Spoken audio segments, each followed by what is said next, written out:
What's going on? What's going on, everybody? It is the only sports podcast. I'm Will. Right off the bat, that's Casino glitching out over there.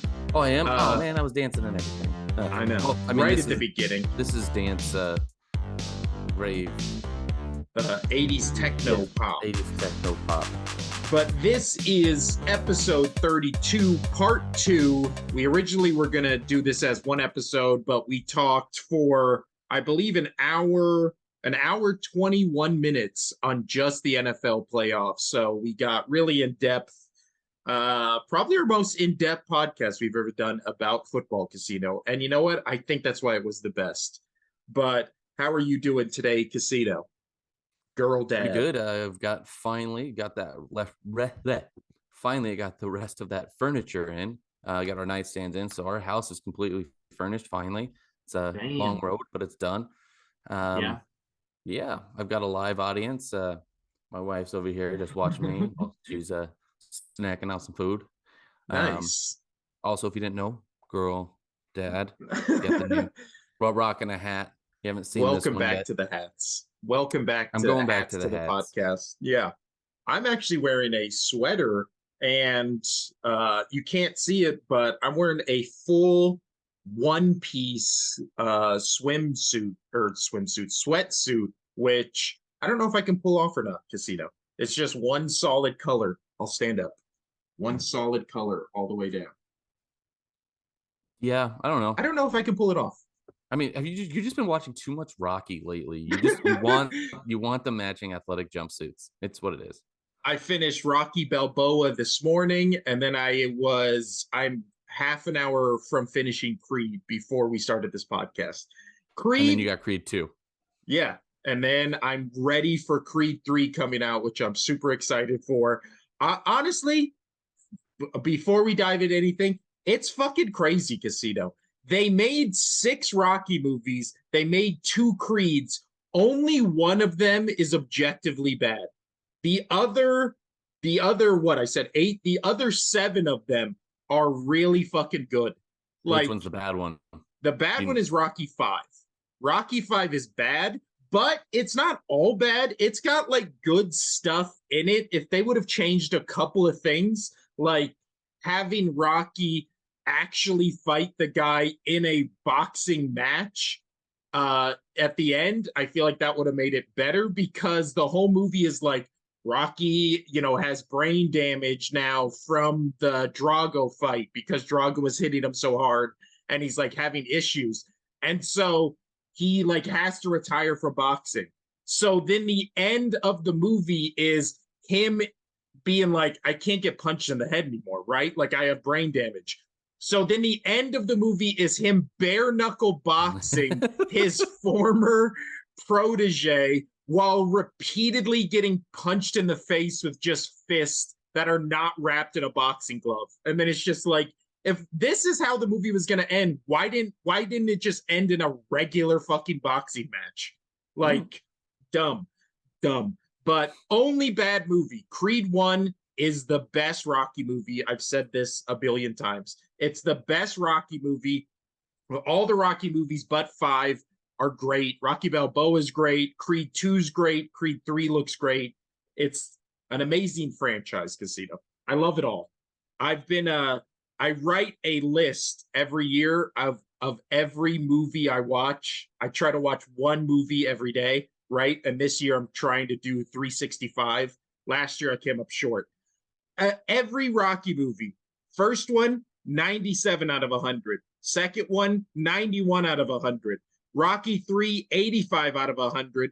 Rocky 4, 88 out of 100. Rocky 5, 58 out of 100. Rocky Balboa, 87 out of 100. And Creed 2 I haven't finished.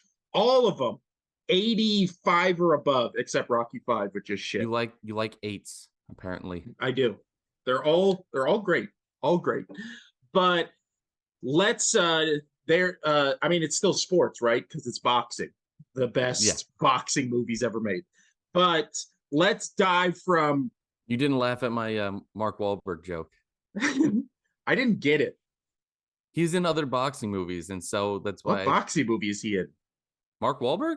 Yeah. He's in the fighter or whatever, where he's in there with Christian Bale.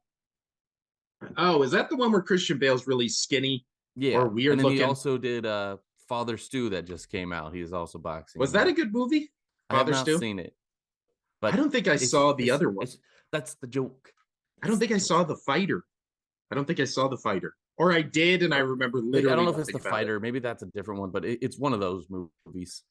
Anyway, Yeah, that's why I all didn't right, get let's it. I get yeah. into the NBA. Let's just let's go. But speaking of fake fighting, let's go to the NBA and talk about fake fighting, Casino, because I had 6 pages of my top 5 NBA stories of the week that ties into the standings. Well, guess what we're talking about first? It's nothing on this fucking list because It was great. I made this list obviously Thursday before we were recording that podcast. Well, Friday night, the NBA also had some games, which, if nothing like this happened, I was just going to talk about them on Tuesday's podcast. But because it happened last night, now we have to talk about it, Casino. So at the Grizzlies Los Angeles Lakers game that took place in LA, there was everybody's favorite sports debate show host, Shannon Sharp, We've never talked about him on this show before. Yeah. Or his counterpart. Usually we're talking about, the person who he debates with, but now we're talking about him because he apparently, the story is that some people were talking shit about LeBron or whatever on the Grizzlies. Oh, and then, no. Smack talking. Yeah. Wow. Like, it's so weird where, like, again, like, the sports media is the fucking worst, right?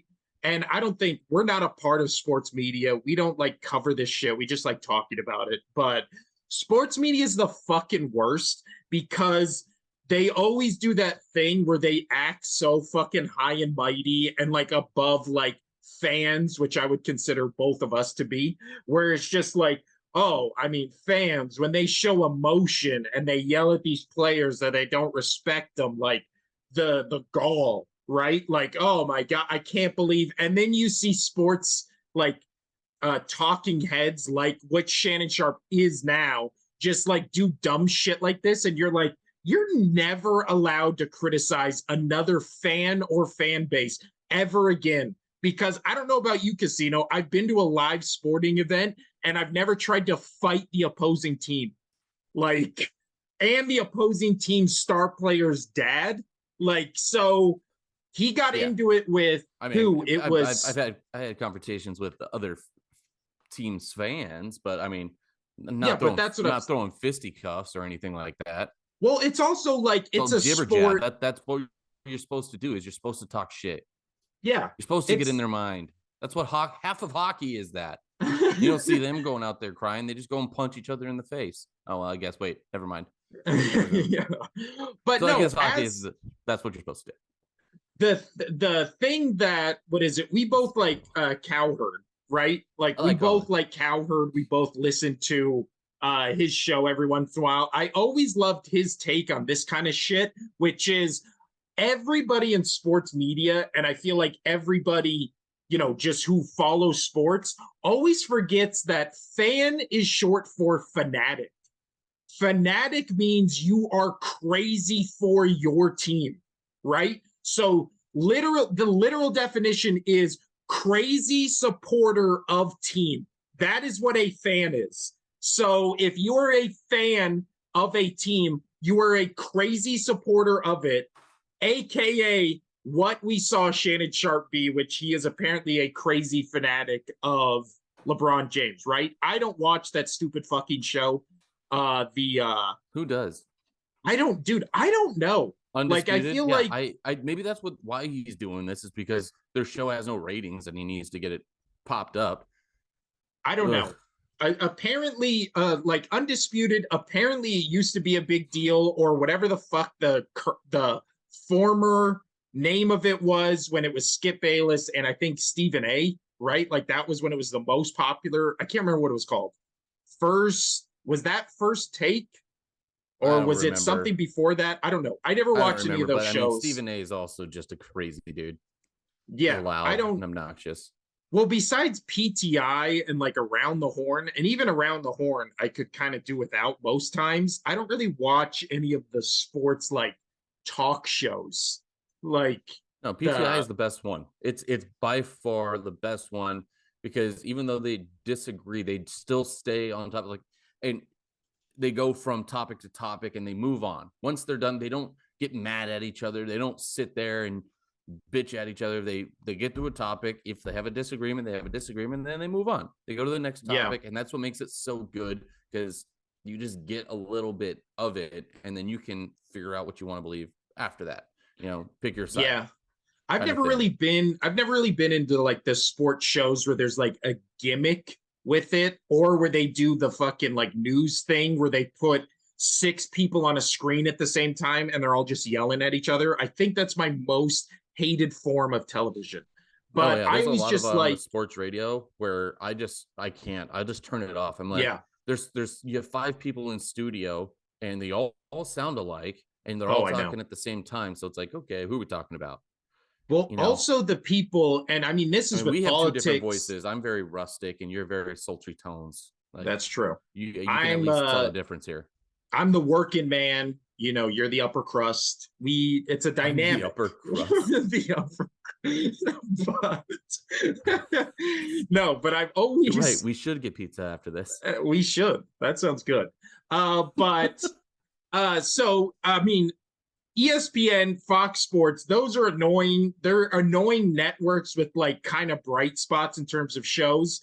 The one great thing that ESPN did do last night is they interviewed Shannon Sharpe immediately after the incident happened, which is crazy because he's technically a Fox Sports employee.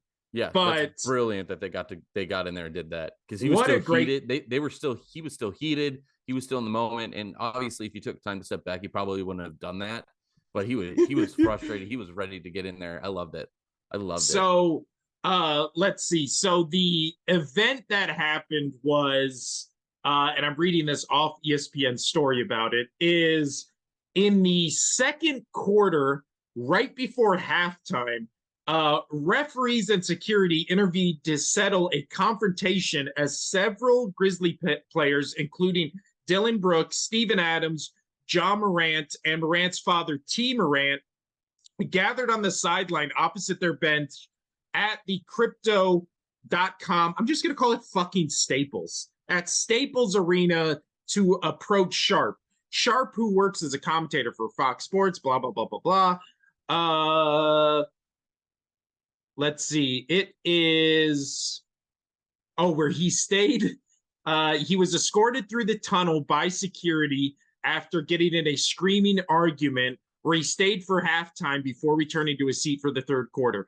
Sharpe granted ESPN a brief interview on his walk back to the seat before the second half. This is hands down one of the best quotes I've ever seen in my life. And I'm reading the whole thing, Casino. Go for it. It's good. It's good. I'm not going to object.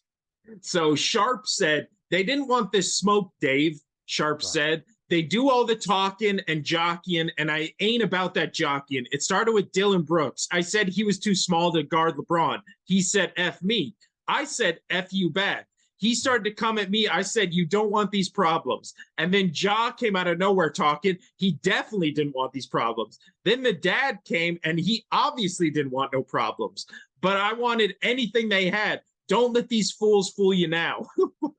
What the fuck are you talking about? What are you talking about? That's so good. He doesn't know what he's talking about because he's a lunatic.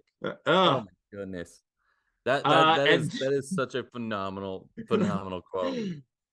And then LeBron James, T. Morant, John Morant's dad, said Shannon didn't do anything. Hey, he was doing like we do in South Carolina. We talk our shit. South Carolina stand up. LeBron James said that he appreciated Shannon Sharpe's presence. I mean, I ride with Shannon for 365 days, 366 on a leap year, 24/7, James said after the game. So that's my guy. So I'm always so I always have his back, and he's got mine. He can talk with the best of them for sure. So, all of these are great. These are all great quotes. Grizzly players were in a less jovial mood after the run-in, however. I ain't talking about that, said Brooks, who claimed he merely told Shannon that James missed a shot when he was guarding him. He can ask him. He's the blogger or whatever he does. That's a great put down. Just being like, he had Shannon Sharp, the blogger or whatever he does. I don't really care about all that. Next question. Brooks also said he should never come back to a game. He should never have came back in the game, but this is LA, which I think out of all this is the great fucking point. If this was anybody else but a celebrity, just a random fan, yes, they would have 86'd him from the fucking entire arena, and he would have been banned for life. I totally agree, and that did frustrate me. I had that talk with an actual Laker fan who, one of my regulars, Laker fan. We were watching it, and he said the same thing. He's like, I don't care who he is. Like, he would be gone. Like, just other people have been gone for less. Get him out of here. Yeah. Again, I don't give a fuck what he said. I don't care about any of that stuff. It's the causing a scene on the sidelines where you have like, you're trying to fight players. You're trying to fight the dad of the best player on the Grizzlies. Like, all that is, you can say whatever the fuck you want in the stands. I don't care. As long as it's not like, you know, like racial or any of those like kind of like line crossing things. But yeah, like family, you know, hurting a family member or something like that. But if this all started because somebody told him to fuck off and then he got offended by that, and I said fuck off. Yeah, like get the fuck out of here. Like, if this is that shit where it's like, how fucking old are you? Like, people tell me to fuck off all the time. I say fuck off back, and then we go our separate ways. Like, be an adult. I mean, you just described our relationship.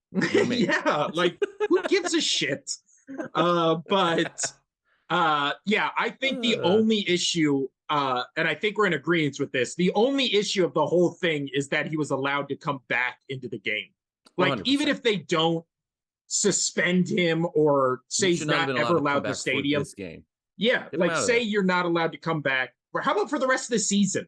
How about you're just banned for the rest of the season and then everybody will forget about it next year and whatever. Like, but now let's get into the actual stories of the week, Casino, because that was just a random thing that happened last night, which nobody saw. You have to be done at 2. We have 25 minutes to get through everything. So I can go till 2:30. So if we need to. I'm saying. But let's start with, so I have my top 5 NBA stories of the week.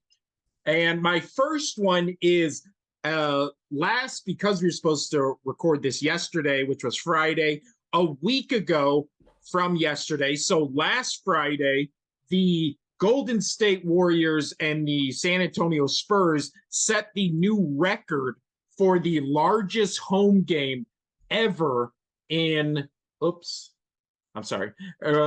the largest home game attendance record ever at the Alamo Dome.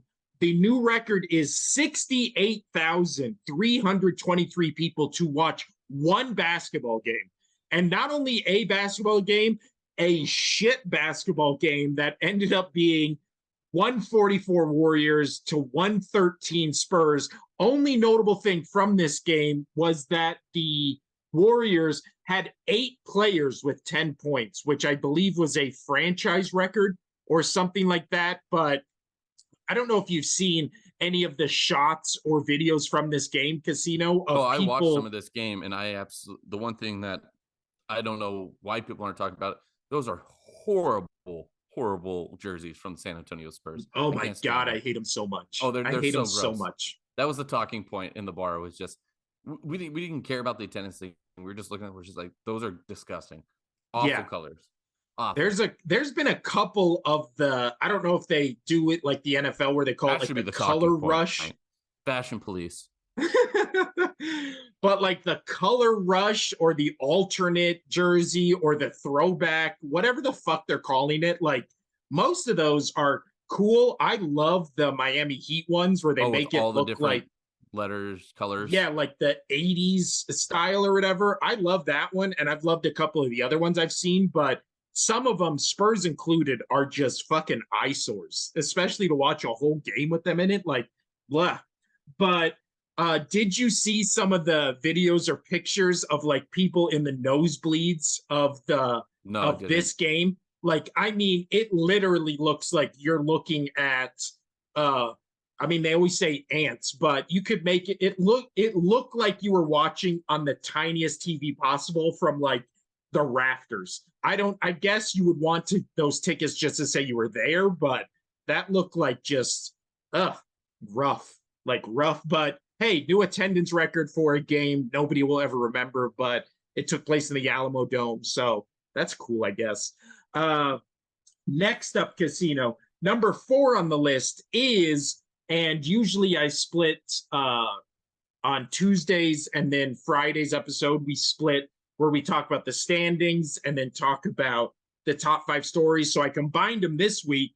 And this one is the story of the NBA standings in terms of the East, which has changed. And this is my number 4 story. The now Celtics, Bucks, and Sixers have taken over from the Nets. The Nets have won, they won one, but I believe before that they had, I just wrote it down here somewhere. They had lost, I believe, 3 in a row with the absence of Kevin Durant, and the Nets had kind of been a little shaky since, obviously, I mean, you lose Durant, you're going to be shaky. They won yesterday, but yesterday being Friday, but they had lost against the Suns, they'd lost against the Spurs, they'd lost against the Thunder, and then Celtics. So they were going on a 4-game losing streak, and pretty much everybody attributed that to Durant being missing. And, you know, Kyrie's great, but he's not as great as Durant, and especially as Durant has been this season. But what I want to talk about, Casino, for this is my Philadelphia Of course, you want to talk 76ers. about them. Yeah, buddy. Because if you remember correctly, at the beginning of the season, they started 0-3. I believe they were 0-4. Then they were 1-4, and everybody was like, "Oh my God, what the fuck's going on with the Sixers? They're the bottom of the East standings." Well, before we even got to the All-Star break, now they are 4.5 games back of first place, which is occupied by the Celtics, which are having a little bit of a shaky. I mean, they've won 8 in a row, but they've had some shaky games. They've lost to teams they shouldn't have. I believe a couple weeks ago we talked about them getting blown out by the Thunder. Well, in the middle of December, there was a streak there where they lost 5 of 6. So against not the best teams, Magic twice, the Pacers, the Warriors, like not the best for them. But I do feel like they've corrected losing to the ship. Magic twice was absolutely insane. They lost to like the Magic, they lost to the Thunder. They were just losing to some teams where it was like, how the fuck? They were going to OT against the Warriors when they didn't have Steph, and it was just weird games. But the Sixers, since last Friday, so a week ago, Embiid has gone off. They won against the Jazz. He went 32-7. They won against the Lakers. He went 34-4-11. They won against the Clippers. He went 41-3-9. And then they won against the Trailblazers, where they went 32-9. So, I mean, Embiid is going off. Him and Doncic are at the top. I'm just going to say Luka. I feel like I never pronounce his name right.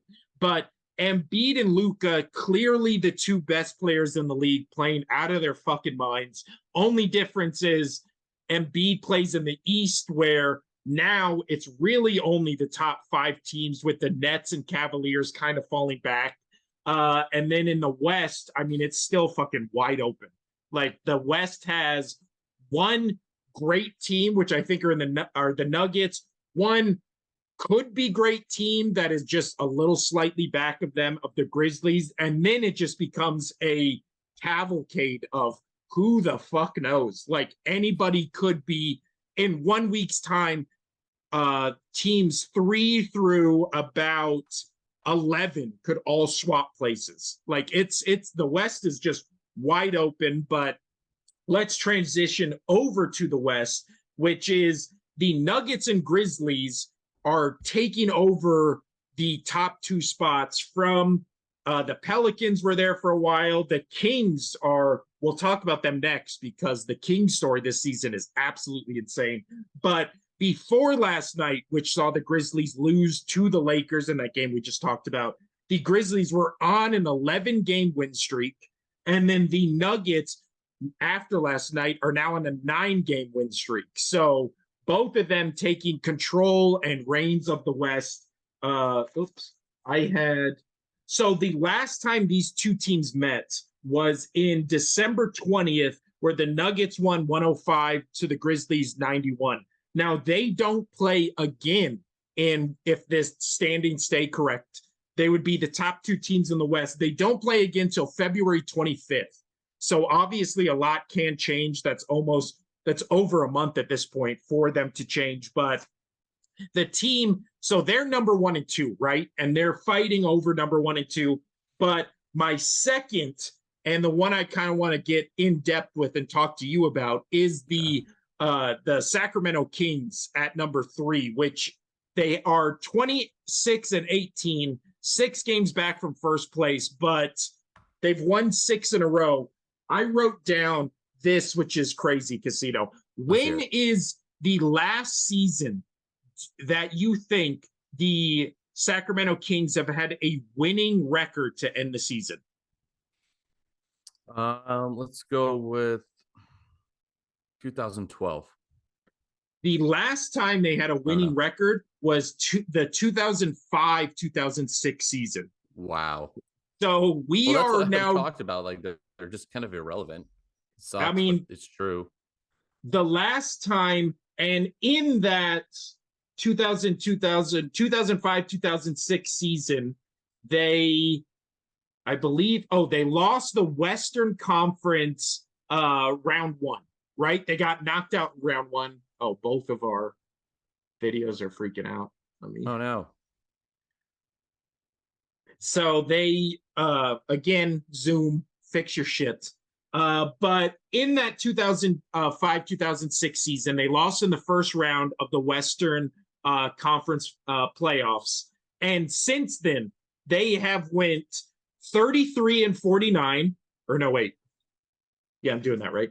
38 and 44, 17 and 65, 25 and 57, 24, 58, 22. I'm just going to do wins. 22 wins, 28 wins, 28, 29, 33, 32, 27, 39, 31, 31, 30, and at the moment they've won 26. So if they get to what? If they get to 30, or if they get to 40 wins, they will have their first 40-win season since the 05-06 season, which is fucking astounding. Like, it's really, I mean, this is like one of the worst teams in, I want to say NBA history in terms of their entire history, right? Because they had that run for a while, but this has been a franchise that hasn't won an NBA Finals since they won it once as the Rochester Royals in the 1950-51 season. So it's almost been 100 years till they won the finals. That's insane. Let alone the last time they were in the finals was, let's see. They've never been to the finals since then. So again, this is one of the worst teams in the NBA. All of a sudden this season, just going off, and it looks like they'll finish with a winning record for the first time in almost 20 years.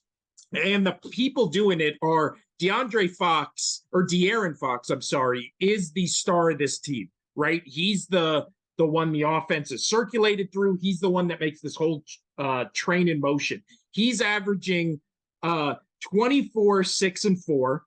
So not too bad. But then you also have to talk about Sabonis, who is going 19, 7, and 13 a night, which is astounding. And then last but not least, Harrison Barnes, who's going 15-2-5. But then you also have guys, I mean, you go through, and I did, you go through their games this season. There will always be De'Aaron Fox, obviously having the, season that is the most noteworthy. He'll be in the All-Star game. But you have great games this season from Davis, from Lyles, from Monk, from Herter. And I don't know if you saw this or not, but I believe the last time, which I think at this point was like Thursday or Wednesday, the Kings played the Lakers. The Kings won, and they won in LA. So in Staples Crypto Arena, whatever the fuck you want to call it, Lakers Stadium, and Casito, your videos like glitching the fuck out. And now what the fuck is going on with these? I don't know. I've been trying to just let it correct itself, but I guess it's not going to be whatever. Yeah, it's okay. And now our whole thing is, I'm telling you, this is not us. If you're watching the video, it is Zoom. Hopefully our audio is not fucked up, but still what I was saying is the last time the Sacramento Kings, which I believe was at this point like less than a week ago, beat the Lakers in Lakers home arena, again, whatever the fuck you want to call it, the entire crowd started chanting light the beam, which is a Sacramento way to celebrate a victory. I pulled it up because I was like, the fuck does that mean? Because like most NBA fans, I've never watched a Sacramento Kings game before this year, right? Unless they were playing against my team. And then I was just focusing on my team because the Sacramento Kings have been irrelevant almost their entire, existence.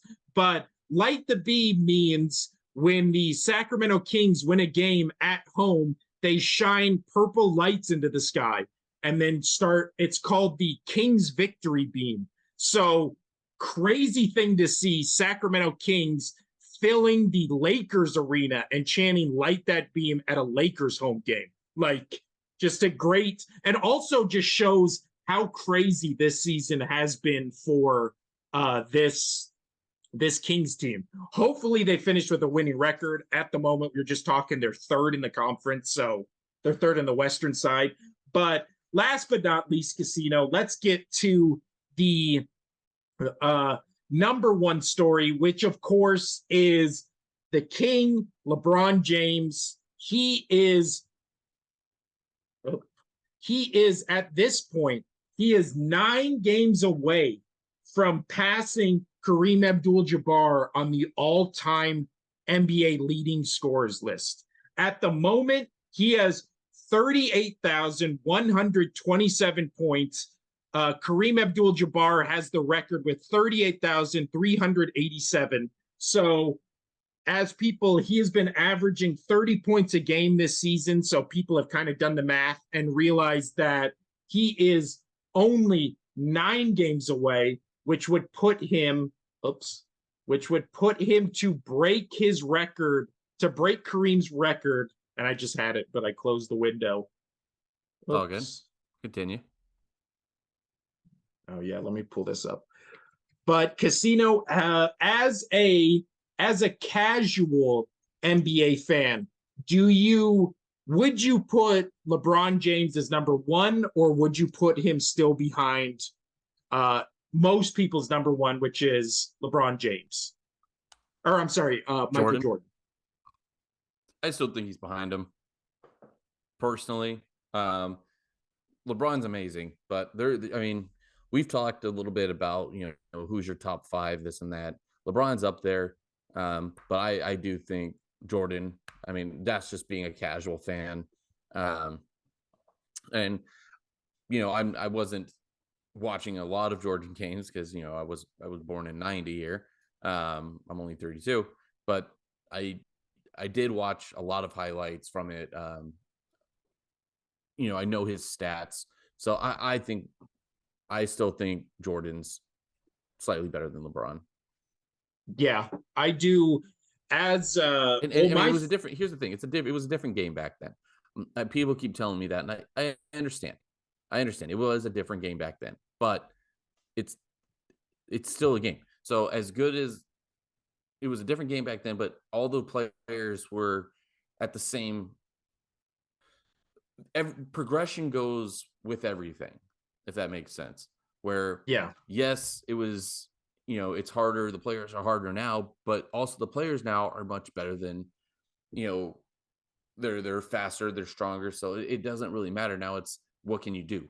What can you do? Can you be better than the players that are up to your speed? Obviously, you throw in one of these teams now against those teams back in the day. I mean, the game is a little different. Um, but you'll probably put your money on the players now if they played the players in their prime back then. It was a different game.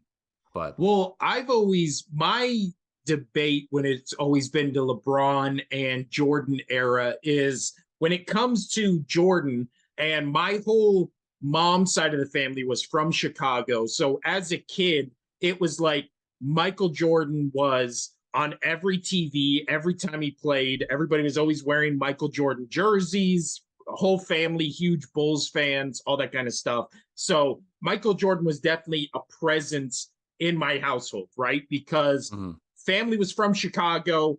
They were all huge into sports, at least on my mom's side. So Michael Jordan was God, all that kind of stuff. I obviously have no connection to Chicago. I've never been to Chicago. I didn't really start getting into basketball until, that era of basketball was already over. So all that kind of stuff. But the thing that has always annoyed me about the LeBron Michael Jordan debate is everybody always just chooses to admit that during the LeBron era of basketball, which we're still in, like era meaning his playing career, there's been not one, but two dynasties that have taken place during his era, right? You've had the Spurs dynasty and you've had the Golden State Warriors dynasty. So both, it's hard to say you're the best player in the league. And I know he's gone to the most finals more than any player and all that kind of stuff, but he's only won 4. And the other dynasties in his quote unquote era, the Spurs won 5 and the Warriors won 4. So that means he him by himself, has won 4. The other 2 teams have won 4, but he also had to chase those rings, right? He had to leave Cleveland to go to Miami. He only came back to Cleveland because they had a great team and they had Kyrie Irving. And Kyrie Irving is the one that is known for taking a big shot in that finals to help win the Cavaliers their first NBA, finals trophy ever. So, or NBA championship, I'm sorry. So it's just weird to do and you look at the Michael Jordan thing and it's like he came right after Bird Magic. The Lakers, I believe, won 1 or 2 championships when Michael was just coming into the league. And then it was like the Detroit Pistons had that weird 2 championship run, but nobody else really stands out from that era team-wise that Michael Jordan, he won 3, he came back for 3, all that kind of stuff. Just the mystique of Jordan is there where he never lost in a finals. No dynasties took place during his era. So I feel like that's where the divide happened, right? You also have the LeBron, I'm taking my talents to South Beach, which I still feel like leaves a sour taste in people's mouths, but we're gonna win 10 here. Or whatever and it they was. Like, come won. on. They won 2 as a super team. It's just, I don't know. I feel like, again, I don't hate LeBron. He's never been on a team I've really rooted for. I've always kind of liked the Heat, but when him, Wade, and Bosch all went to the Heat, it kind of left sour taste in my mouth because I don't like the NBA. I just like watching good basketball and I like competition. So all the good players going to one team, I hated when the fucking Celtics did it and then the Heat copied it. I hate that. I hate the let's go put together a super team and wherever we can instead of like, let me stay at this team and build a team around me. Like I feel like the NBA's kind of going back to, because you feel like Luka, he's a Maverick and he stays on the Mavericks. Perfect example is Steph Curry, right? He could have left at any time between the last championship and the one he won last year, but he stayed and kind of had faith in the organization to build back around him to make them title contenders. And then they won a championship last year. So I don't know. I just like and respect more that kind of approach to basketball more than the I can't win here, so let me go to the best possible chance or best possible opportunity to win. That always bothers me. And now he doesn't even want to be in LA anymore. Well, yeah, because again, and the LeBron thing, the LeBron tactic has been, let me go to one team, trade away all of our future players, future picks, bring in my guys for one run at the title, and then I'll just move to a different team. And then when that doesn't happen, when he can't move to another team, you see what happens with this Lakers season, which this Lakers season, they're at the bottom of the West. They are, I believe, only above the Rockets and Spurs. I mean, they're 12 games back. And like I said at the beginning of this whole NBA thing, the West is wide open, but the Lakers have no pieces to get them up to, contendership. Could they get to the 8th seed? Maybe. Could they get to the play-in game? Maybe. But again, nobody's going to expect them to go far, even if LeBron James, he's already averaging 30 points a night. He has great games where he'll get 40, 50, blah, blah, blah. But again, it's one game thing. Nobody expects him to carry a team because he never really has. I hate this notion that he's carried bad teams to the finals. Like, yeah, and they lost those. Like the only teams he's ever taken to the finals where they won was when there were good teams and good players who contributed to winning series. When he was in the finals, he won. It's like, and plus the East, it's like the Brady argument. The East, when LeBron James was dominating the East was dog shit. There was no competition. It was everybody in the West was destroying each other, which is why all those dynasties and all those championships that beat LeBron, right, were from teams from the West. The Spurs, the Mavericks, the Golden State Warriors, like, and then the false narrative of like, oh, LeBron James came back down 3-1 to Golden State and won that. Going into game 7, what is it? The Golden State Warriors lost 2 of their best players. Like, it's not, that's an asterisk. I don't care that, they still had to come back and win 4 games in a row, which is impressive, but that last game they easily could have lost if Golden State had their best players. So blah, blah, blah, blah, blah. All this is to say he's the second best player in NBA history. And unless he wins 2 more titles, I don't think you can say he's better than Jordan. I just don't think there's any sound argument you can make. Like, stats are great and all, but again, stats are more about longevity than they are about being the best, right? Like, I don't think anybody would say Emmitt Smith is a better running back than Jim Brown or Barry Sanders. We're crossing sports here. Yeah, but all the time. But yeah, again, he just played the longest and had the best line. And there's so many factors that come into all this stuff. But now I'm rambling.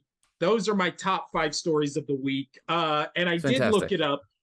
The game he should break the record in. There's 3 possible games that are right around that 9-10 area. It'll either be in New Orleans against the Pelicans, which would be a shame, right? Because it's like there's no real history there with New Orleans or LeBron and Kareem and blah, blah, blah. He could. So the next 2 would be home games. It would be against the Thunder on February 7th or against the Bucks on February 9th. So I think either of those in Lakers crypto arena, I think those would be cool because obviously Kareem was a Laker. Now LeBron is a Laker. Obviously, if he was doing it against the Cavs, that'd be cool, but they don't play each other for a long time in Long that time. area, so that's not going to happen. But yeah, so obviously when he does break it, and you will break it this season, we'll come on and talk about it. Your turn, Casino. Feel better? Yeah. Nice. Whew. Again, All right. you come for the sports analysis, you stay for the rambling, right? That's what we say. Sure. Totally. Yes. Well. I guess let's move on to some hockey. Well done. Hockey. I appreciate all that. You did the long version of why I think Jordan's better, but obviously you know it a little bit more than me. So moving on. So kind of last time we talked about hockey, I was going over. We had all of the NHL All-Star teams were getting together. We still had the fan votes to come on in. Well, the fan votes are in. The teams are set. The last three. Oh, no, don't you dare do that. The last three players for each division in the Central. You got Mikko Rantanen from the Avs. We've got a couple of Avs players here. Obviously, Nathan McKinnon got put in there. He's one of the best players, arguably the best player out in hockey. And then their goalie from the Jets, you have Connor Hellebuyck. And as I think I told you when we were going through the possible people that could be, Hellebuyck is an insanely good goalie. I'm glad that he got in there, fan voted. He was probably going to get in there because everybody loves him up in Winnipeg. And then all the previous teams that he's been on, he is such a solid goalkeeper. Moving on with the staying over there in the West, we got the Pacific Division. No surprise here. You got a couple Oiler players. Leon Draisaitl. I really wanted to go watch him play. They were just playing here the other day. So Draisaitl's in. Bo have Horvat from the Canucks, and also Stuart Skinner. I can't wait for Casino to start trying to pronounce all these Canadian names. Oh, these ones I can do. I've got these names, mostly. But yes, that's Pacific Division. Atlantic Division, got Austin Matthews, who he has won the most goals, just last year. But he's already crushing it this year. He's still, where is he? Oh, no, he's not in the goal leaders, but Austin Matthews made it. David Pastrnak, who is the current goal leader in the NHL with 35 goals. He is having a season. The Bruins, I will talk about this coming up as one of the stories I want to talk about because he is the goal leader and it comes to a contract thing. And then in goal, Andrei Vasilevsky from the Lightning rounds out the Atlantic Division. And then in the Metropolitan, this is the one that we'll probably have a hard time with. Artemi Panarin from the Rangers, Adam Fox from the Rangers, and then Ilya Sorokin. Like, I know his last name is Sorokin. His first name is Ilya. It's like Ilya. Ilya. Ilya. Yeah, it's Ilya Sorokin. It's fun to say it. It's almost like Hadouken, which is awesome. Hadouken. Hadouken. But so that rounds out your NHL, and I think that's pretty spot on. You get some of the top contenders and some of the best players in the National Hockey League, not just this year, but in the past few years. So that is awesome. So let's kind of go into where I was going to say with, let's go with the Bruins. I want to talk about the Bruins because they are having a record year. It's absolutely phenomenal. A couple games ago, they reached a point where they were 35-9. So in their first 44 games, this is the second time. That was the second time in NHL history where a team has made it 35 wins in their first 44 starts, which is absolutely crazy. They're tearing it up. And then they won again on a back-to-back when they're in New York.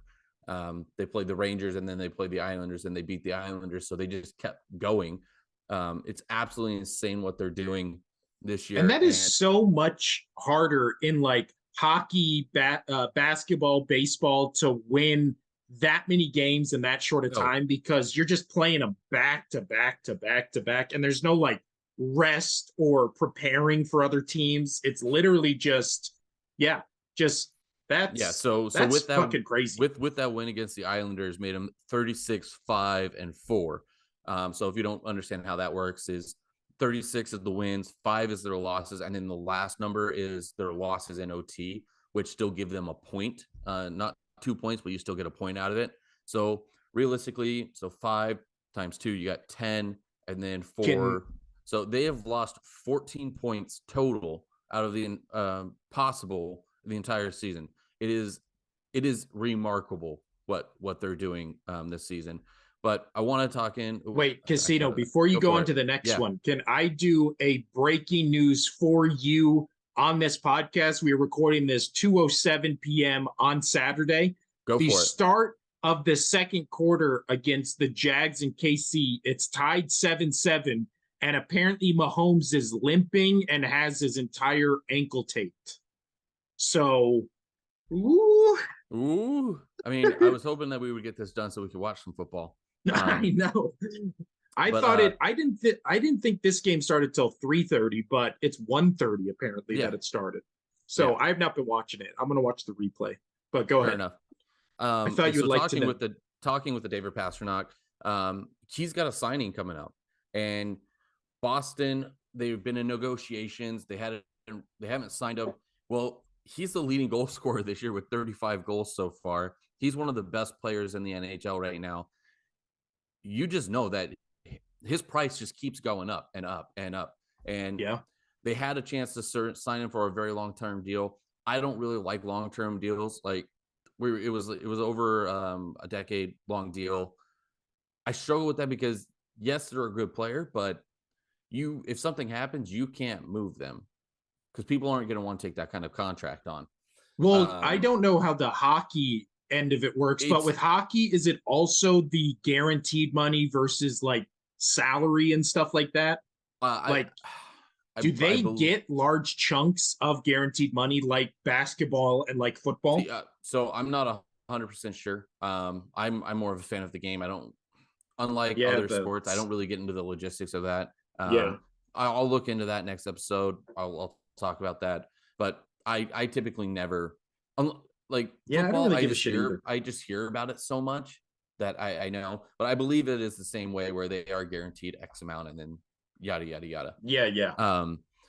Moving But it's running still around. the But same thing where what it's a is really cap tough though game. is there needs to be a salary increase, a salary cap increase for hockey because it has been at a dead stop ceiling for multiple years, and it's causing a lot of issues with franchises on signing players. Well, because all that shit's based on like TV contracts, isn't it? So they like, You get I a lot of money think from that's that. what I read. Yes. Yeah, where it's like when only their revenue increases, do the salary cap increases, which makes no fucking sense. But then again, then that's better than baseball where there's just no cap and then there's just teams that pay nothing and then they just put a team out on the field and you're like, oh, cool. Like, thanks for not giving a shit at all. But yeah. Right. So just that's crazy because now they're kind of screwed with Pasternak because they're gonna have to pay him. They're gonna have to pay him with the year that he's having. He just keeps going and going and going. So let's. I want to talk about some standings and then I'll talk about where some people have. So where there could be some issues with some of the teams moving forward. So over in the Atlantic, the Bruins, they just keep sailing. They have good issues where you have some of the top players in the league right now. The Lightning have finally surged, and they have. Let me just go to the whole thing. The Lightning have finally surged. They have passed the Sabres. They're on a nice win streak. Maple Leafs as well, but it's going to be really tough. The Bruins are 13 points ahead of everybody in that division. It's absolutely insane. So the Hurricanes in the Metropolitan. This is a big news one. Hurricanes in the Metropolitan are now number one. They're over the New Jersey Devils. They've played the same amount of games. The Hurricanes have 2 more points, so pretty much they got a game up on the Devils. The Devils had that really hot streak. They're not doing too bad, but they have slowing down a little bit. The Canes have finally come from being like sixth in that division to start the season, like the first few months, and now have worked their way back up.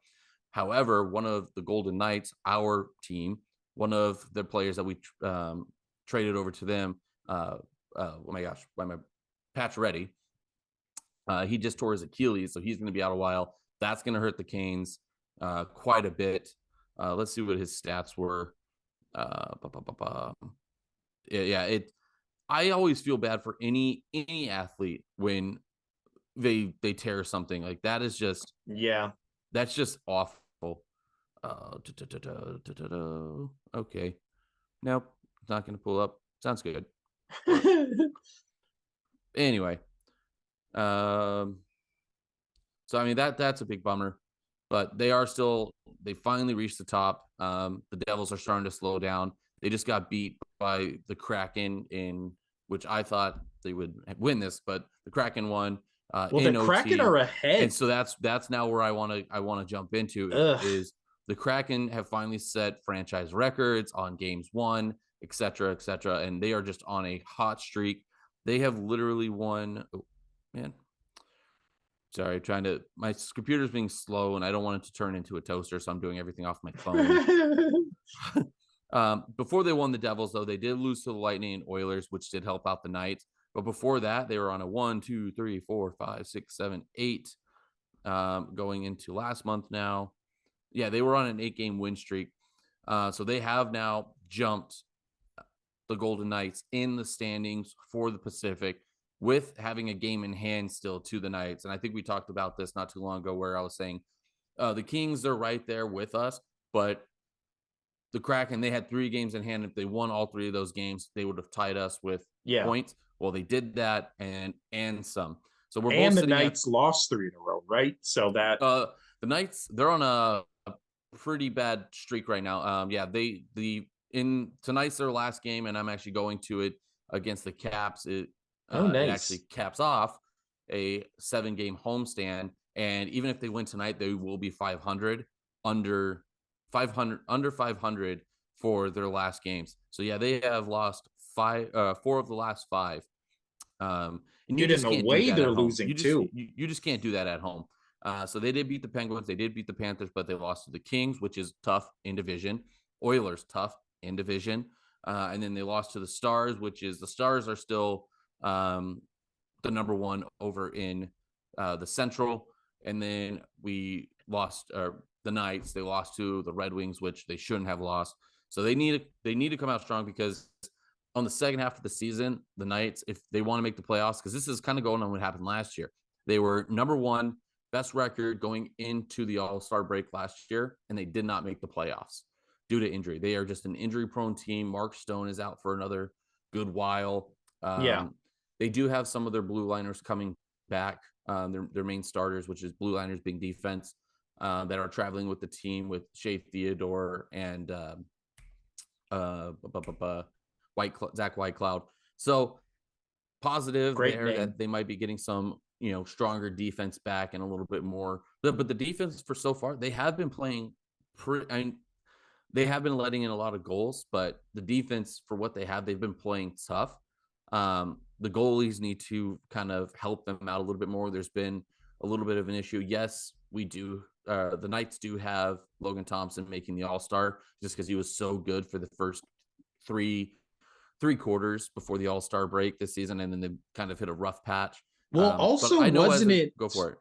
Wasn't it at the beginning of the season we were talking about the Knights? Didn't they win the beginning of the season? They had that crazy point differential that you said was not sustainable. Weren't they like a plus 40 point differential because they were scoring? No, that was the Bruins. The Bruins, but the Golden Knights still had a good scoring differential. Well, now it's all the way just down to 16, right? And now the Flames have kind of distinguished, but the Oilers have been coming up, and like I said, rightfully so. They do got fan voted multiple, so they got 2 more people into the All-Star game. Again, that is just fan votes, but rightfully so. With that, Draisaitl is absolutely phenomenal. But as I was saying, go here just to the old NHL stats. I had it pulled up. There we go. Just in points. So points means goals, assists. You have Connor McDavid, which a lot of people call him Connor McJesus because he's an absolutely insane player. Again, arguably one of the best players out there in hockey with Nathan McKinnon from the Avalanche. But in points, and this is crazy how they're only fourth in the Pacific Division. Connor McDavid has 86 points and Leon Draisaitl has 72 points. And then after that, it's 65, 63, 63. Even Pasternak with his 35 goals, he only has 63 total points. So the assist machine, Connor McDavid, is out there just crushing it. He has 47, and Leon Draisaitl has 50 or 47 and 45, respectively, is how many different assists. So Connor McDavid is tied with Kucherov and Erik Karlsson for the most assists this season. So it's just crazy that team is sitting fourth.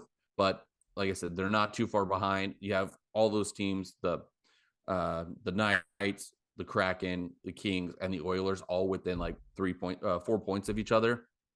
So this is where you have to win your in division. You just have to win in division. So the Knights, yeah, they have a great road record out east, playing all those teams in the Atlantic or the Metropolitan, but they're not doing so hot in division in the Central or the Pacific. They're in the Pacific, and Central, they're just not playing well. They need to get their heads out their asses. Defending champs, the Avs are still sitting fourth in their Stars are still number one, which I can't wait to go to that game in February. I'll be going to that game as well. So that'll be fun. So moving on to a couple things. There's a few stories that are a few stories that are coming out of the Philadelphia Flyers locker room. Recently we had Pride Week going on, and if you didn't hear about it, one of the players for one of the players for the Flyers did not want to wear the numbers, and the rainbow numbers and this and that and the rainbow jerseys, which caused and ruffled a lot of people's feathers. But here's the thing, this is not just, yes, it's in America. Most of our sports, the players are from the United States. You have some in basketball that aren't, and football is mainly US players. I don't really think there's too many non-US football players out there. But hockey is a very, very wide spectrum of nationalities and religions. And basically he just said it's not, it's not part of his religion. It's Ivan Provorov. Yeah, I wanted you to try to say his name. Provorov of Russia. So I don't think, like you're saying, this is more a cultural thing. I mean, he's Russian. He's from Russia, obviously. Russia is not the most progressive country in the world when it comes to gay rights and stuff like that. He didn't go out and like make a whole thing about it. So even Provorov refuses to wear jersey. However, John Tortorella, one of the best coaches, he almost came to Vegas. He actually defends Ivan in his refusal to wear the Flyers Pride Night jersey, saying that he did nothing wrong. He goes, as I said, this is his quote this is John Tortorella's quote. As I said, Provi did nothing wrong. Just because you disagree with his decision doesn't mean he did anything wrong. Let me put it to you this way. In my experience, I think it was back in 2016 when I was asked the questions about flag. That's when Colin Kaepernick was doing his sitting, his kneeling. They asked me if a player sits, what would you do?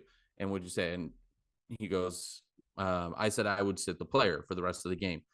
He did go on to say, I was wrong. I learned a lot through that experience, yada, yada. And basically the quote continues, but he's like, I can't push my feelings and my beliefs. He goes, I don't, what did he say? My feelings toward any kind of protest toward the flag or during the anthem, it disgusts me. It shouldn't be done. Those are my feelings, but I can't push those feelings onto someone else. So I was wrong in saying that back then. So he's defending Ivan for not coming out, and he handled it in the best way. Ivan did. He did not go out and like make a big scene. All he did is he didn't come out for the warm-ups. That's it. He just didn't come out for the warm-ups. Then he went out and he played the rest of the game. Everything was fine. So yeah, what's your take on this? For me, I think that was handled very well for, again, not his cultural beliefs, not what his, not, yes, he's from Russia and we have an issue politically with Russia going on right now, but he didn't rub it through the mud. He didn't do anything like that. He didn't say anything bad towards it. All he did was, I'm not going to come out of the tunnel. He's like, I'm not going to do the warm-ups. I'm not going to wear the jersey. I think he handled that very well.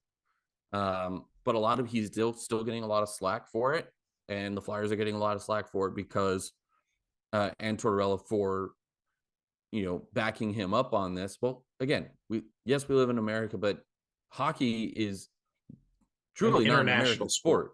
It's an international sport, so you have to kind of respect everybody on that, whether you believe it or not. That's their decision. As long as they don't go and do something horrible with it, he handled it just fine, in my opinion. Yeah, I think we're in agreement on that part, which is as long as he's not anti-gay and he just doesn't want to support it, there's that weird gray area where it's just like, I'm not for it, I'm not against it, I'm kind of just in the middle. Just let me be. Yeah, I think that's fine, especially where it's like he's playing hockey, and so it's not like he's at an anti-gay, like, you get what I'm saying? It's not like he's at an event where it's like, why are you here if you don't support gay people? It's just like, this is his job, and like, kind of, this is one of those things where it's like, kind of, who gives a shit? He's clearly not against it. He's more just not for it based on culture, based on religion, blah, blah, blah, blah, blah.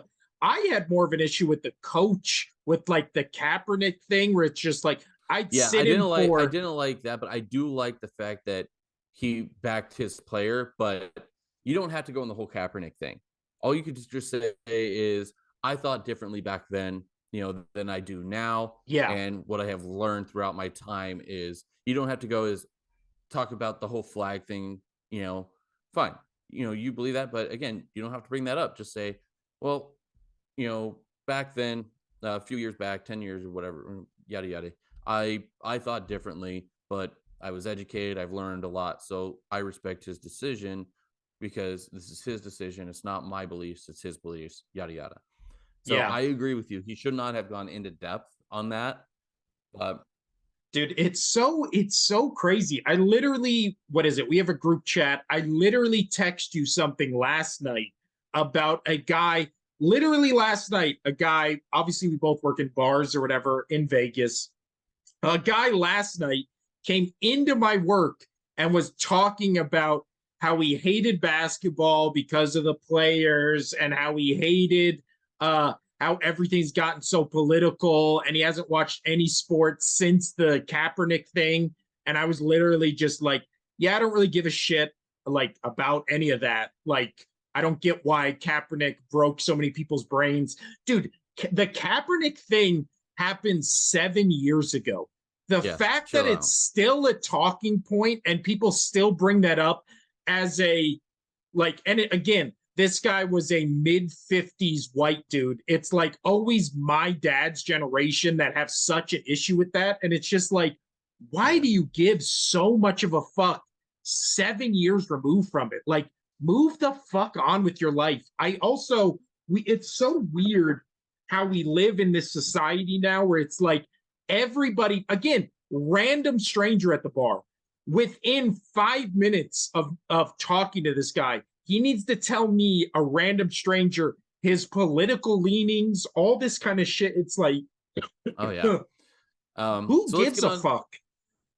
So that's that. So let's get into a fun part of John Tortorella. Something that I do approve from him was wholeheartedly, because Belichick did this. He has removed iPads from the Flyers bench. I think that's great. Just sticking with the Flyers. because he says it's a distraction from the players not paying attention to what's going on the ice because they're trying to look at their shit, this and that. I'm sorry, I had a So sneezing fit. What did he remove from the bench? the iPads.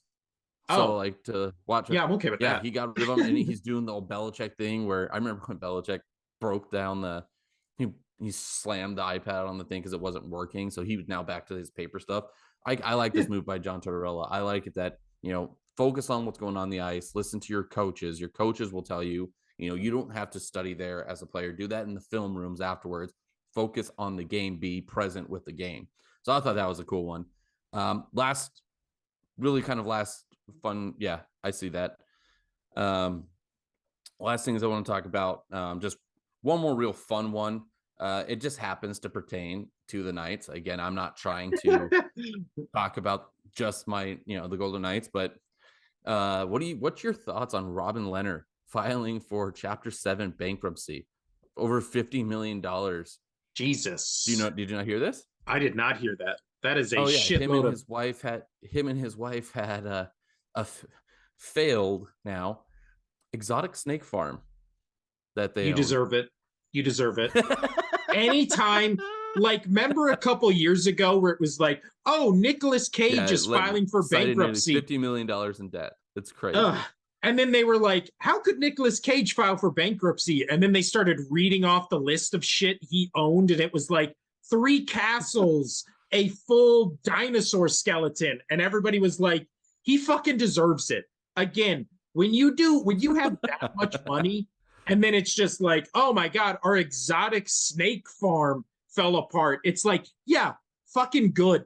Like if you invested, and I'm sure that wasn't all of it, but I'm sure they invested a couple $1 million into an exotic snake farm. Like fucking good. You deserve to buy car washes like normal fucking athletes who do, yeah. Follow Shaq, right? Shaq seems to be the one who's just like, I invest in things I like and know about, and I don't buy exotic fucking pets and try to sell them. Like, what dumb shit. Dumb and shit. So it's not just a snake thing. Like it's Wisconsin's it's more things. Not just that. Like he has $4 million missed in a business loan, that missed payments on a business loan stuff. He's just financially bad, but the fun thing to say is it's all about this snake farm, which mostly is. So that was fun. So I know we're about to wrap up here. So that's kind of it for hockey. Do you want to touch on tennis before we get out of here? Yeah, and I could do this real fast. There's a couple fun things with the Australian Open going on.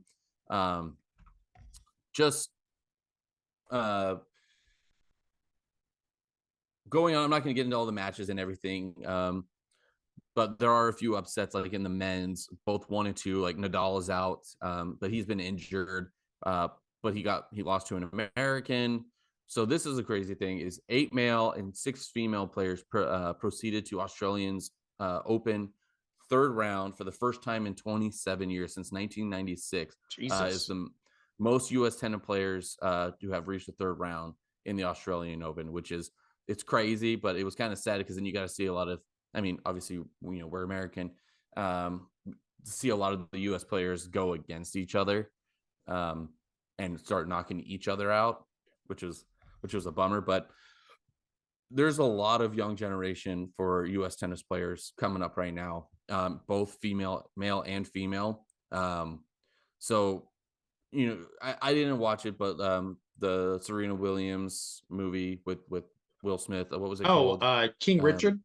King Richard. I watched it. Yeah, it was good.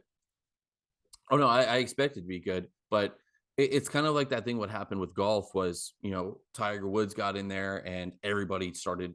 He was a household name. Everybody wanted to be like Tiger. So now you have a really good young U.S. generation of golf players. Kind of the same thing has happened with tennis. Is you have the Williams sisters. You have Andre Agassi and all these guys, where you watch them play, Isner and all of them, and you watch them play, and they've turned into like household names. I know people that don't even know what tennis is, and I'm like, oh, Andre Agassi, and they're like, oh yeah, he's that tennis player, yada yada. So people know it, and it got more recognition, and there's a lot of up and coming players that are in their early 20s, that are just early to mid 20s, that are just rocking it right now. So it is fun to see. Yeah, that's pretty much it. And there's still ways to go in the Australian Open, so don't want to start going there. The only sad thing is with Nadal being out, I'm more of a Nadal fan than Djokovic. Nadal did take over the total Grand Slam count from Djokovic when he won the French. So now Djokovic, he has the opportunity to go back and rival again Nadal with the total count. So he's a douche. Well, Djokovic is a douche. He's a sexist dude. I'll tell you who's not a douche. There's the whole thing. I'll tell you who's not a douche that you mentioned was Andre Agassi. I'm listening. My first job ever, I worked at my aunt's boyfriend's Christmas tree lot. He came there, bought a Christmas tree from us, and then we had 6 people on staff or whatever. I was 16 at the time or whatever. We had 6 people on staff. He tipped all 6 of us $100 each. Andre Agassi, fucking great guy in my book. That's all it takes. Literally, only interaction I've ever had with him. He was super nice and hand me $100. That's all it takes. I'll think any celebrity is great if you hand me $100, except for a Deshaun Watson, where he's expecting something in return for the 100, and I'm not good at giving massages. I had to get one in. I have to get it every episode, and there's been nothing up to this point that can squeeze it in. But anything else, Casino, before we get out of here? Nope, let's get you on out of here. I know you got to get going. So do I. Yeah, buddy. This has been episode 32, part 2. We will be back on Monday or Tuesday. We'll figure it out for the next episode to talk about a crazy weekend in sports already. We started with the Shannon Sharp thing last night, and now it's currently about to be halftime in Kansas City, and I've been watching it. Patrick Mahomes is out of the game. So we will, and he's standing on the sidelines. Literally just 2 seconds ago, somebody came up to him, said something, and he threw his coat down in frustration. So I'm assuming that's somebody telling him they're not letting him back in the game, but we'll see how that game turns out. And we'll talk about the rest of the games on Monday or Tuesday's episode. I'm Will. That's Casino over there. This has been the Only Sports Podcast. Adios.